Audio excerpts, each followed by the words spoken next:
পুজো বলে আর কি, সব কবিতা পড়া যায় না পুজোতে, তাই সুনীল গঙ্গোপাধ্যায়ের একটু মানে খুব জনপ্রিয় কবিতা কেউ কথা রাখেনি বলছে।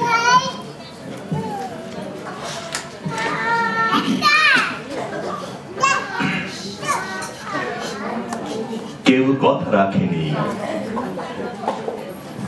33 বছর কাটলো, কেউ কথা রাখেনি।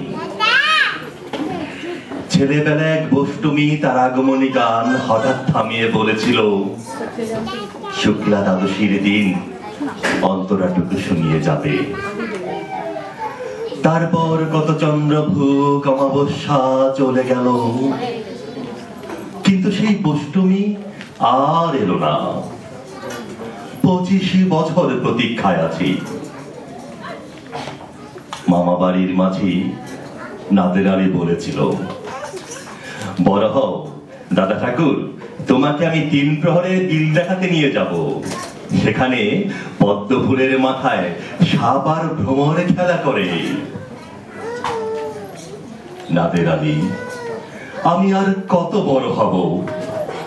আমার মাথায় এই ঘরের ছাদ পুড়ে আকাশ স্পর্শ করলে তারপর তুমি কি আমায় 3 প্রহরের বিল দেখাবে? একটাও রয়্যাল গুলি কিনতে পারিনি কখনো। লাঠি লজে দেখিয়ে দেখিয়ে চুষেছে লস্কর বাড়িতে ছেলেরা। ভিখারির মতো চৌধুরীদের গেটে দাঁড়িয়ে দেখেছি ভিতরে রাস উৎসব। অবিরল রঙের ধারার মধ্যে সুবর্ণ কঙ্কন পরা ফর্সা রমণীরা কত রকম আমোদেই না হেসেছে। আমার দিকে তারা ফিরেও চায়নি। বাবা আমার কাজ ছুঁয়ে বলেছিলেন, দেখিস দেখিস একদিন আমরাও। বাবা এখন অন্ধ, আমাদের দেখা হয়নি কিছুই। সেই রয়্যাল গুলি, সেই লাঠি লজেন্স, সেই রাস উৎসব আমায় কেউ ফিরিয়ে দেবে না। বুকের মধ্যে সুগন্ধি রুমাল রেখে বরুণা বলেছিল, যেদিন আমায় সত্যিকারের ভালোবাসবে সেদিন আমার বুকেও অমন আতরের গন্ধ হবে।